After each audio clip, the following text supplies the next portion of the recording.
morning, dear friends. My name is Mohammad Rohan Tanveer. Today my topic is incubation.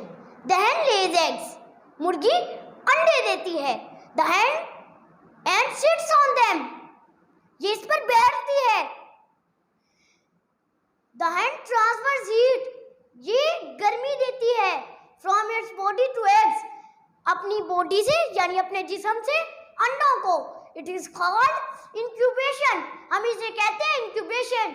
During this period, इस period के दौरान, the body of chick, चिक की body, जो चिक होना है ना, मुर्गी का बच्चा, उसकी जो बॉडी होती है, the body of chick develops inside the egg.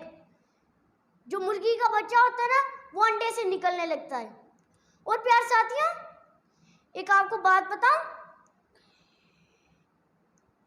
वो जो मुर्गी का बच्चा नहीं होता, वो अंडे में 21 दिन 21 डेज अंडे में रहता है और फिर अंडा अंडे से निकल आता है. शुक्रिया.